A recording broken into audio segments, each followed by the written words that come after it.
everybody. I'm Lara Trump, coming to you from my home in New York. As the extremist Democrats continue to demean all that's good in our country, we must never let those who hate America replace America. Joining me is United States Representative from the 1st District of Florida, our friend Matt Gaetz. Matt, welcome to the show. Oh, thanks for having me, Laura. Well, you recently wrote something that I think is so smart. You wrote that the radicalism we're seeing in cities all across this country is about making us hate America so we can replace America. Tell people what you meant by that. I think that the upcoming election really presents two different visions for our country.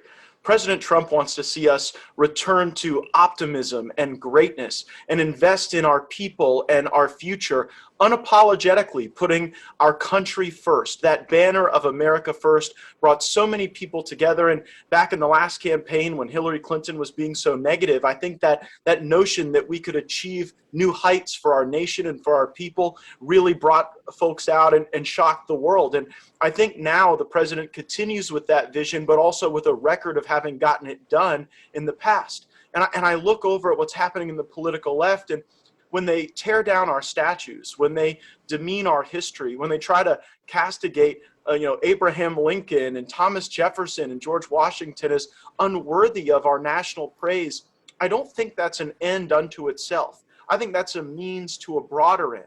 I think that when you see these folks who are explicitly Marxists out there organizing, and I'm not talking about folks who have legitimate grievance. Of course, in America, we always invite peaceful protest, but when you see this effort to destroy and burn and riot, I think it's really an effort to try to make the rest of us love our country less.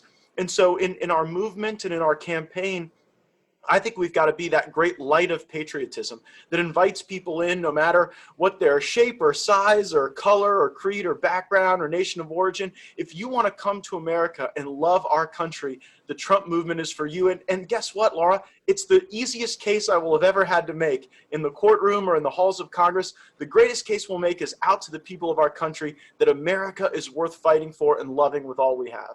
Oh, amen. You can say that again. And I love it. We welcome everyone to join us at the Trump campaign and the Republican Party. We are a party for every single person that loves this country. The flip side of this, Matt, is a guy named Joe Biden.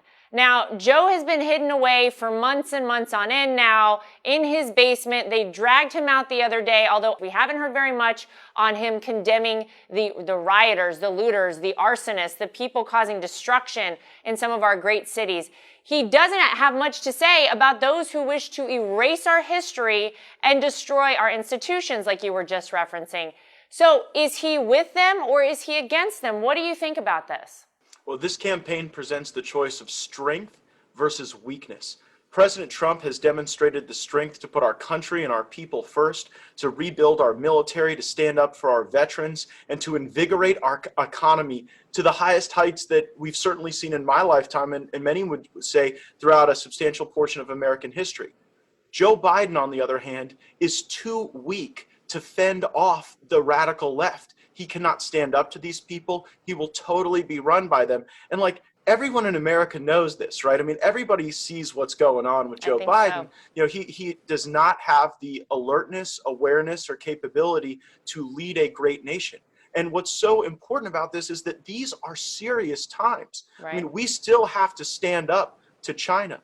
We still have to continue to build out on the Trump administration's work to make our nation more resilient if there's another pandemic. And we have to get an economy off its knees back, just absolutely marching forward again. And the president has already started to do that. So just like with the gravity of the challenges that America is facing, we need that strength. And, it was Alexander Hamilton who wrote about the need for energy in the executive. And whether folks like or dislike the president, there is no disputing he is the most energetic executive that we could possibly have at this moment in time. And with Joe Biden, I honestly think that his 2020 campaign looks less like a presidential run and sort of more like elder abuse at times. And I hope that we're able to see as a country the need for serious and very optimistic leadership, and I think only President Trump provides that as a choice. Yeah, this is a very important election. And I know, Matt, we say that every 4 years, most important election, most important election. When you look at where we are in this country and you really look at the differences between Donald Trump and the America that he's built and the America he champions every day, giving everybody their shot at the American dream, keeping our country safe, leveling the playing field with trade, making sure that America and Americans are taken care of first before we go out around the world. You contrast that with the destruction and the hate and the really just, it's disgusting to see what has happened on the other side. So this is such an important election. I mean, truly, we might not have the same country and the same America that I grew up in, that you grew up in, for our children one day to grow up in if the wrong decision is made on November 3rd. And it seems to a lot of people that the only way to prevent the radicals from replacing America in the short term is the re-election of Donald Trump. What do you think? Well, I view it in terms of how our seniors evaluate the election and then how young people should. I'm from Florida, where we cherish our seniors. They are a tremendous resource.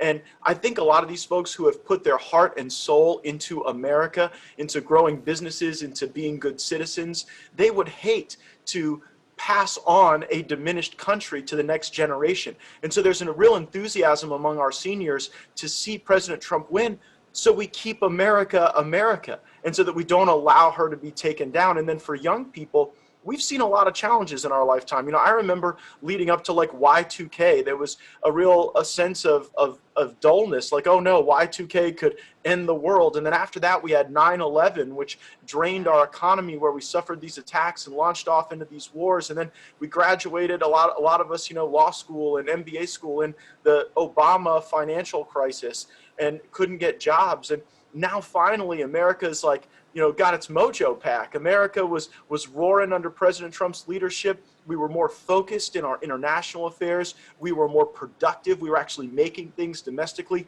And money was coming from overseas back into our country and fueling the dreams and beliefs and aspirations of our people. And so now, with young people facing this crazy coronavirus as an inhibitor to our children going to school, to our jobs and careers having the opportunity to grow, we need that again. We need President Trump to rescue the sense of opportunity in America that for far too many years in the lives of young people has been diminished by the Obama economy, and then by some factors, frankly, that no politician could control. And so, if we want to build those strong families and strong careers and strong lives, we've got to rally to the president's cause and give him the tools to go and fight for us yet again. Got that right. Well, Congressman Matt Gaetz, it's always a pleasure to talk with you. Thank you so much for joining us here Laura, today. wait, hold on. I have to ask you a question, because I get two questions all the time when I'm out on the trail. One is, when are we going to hold these people accountable who came after the president? And fortunately, I think with Attorney General Barr and Mr. Durham, we're going to get the answer to that question. But one of the second question I get the most is, what is your workout routine? Women all over America want to know how you are able to just be this picture of health. You had a baby, and then I swear, right after that, you snapped back into perfect form. So what is the secret America's women want to know? Oh my gosh. Well, I like that we're turning the tables here.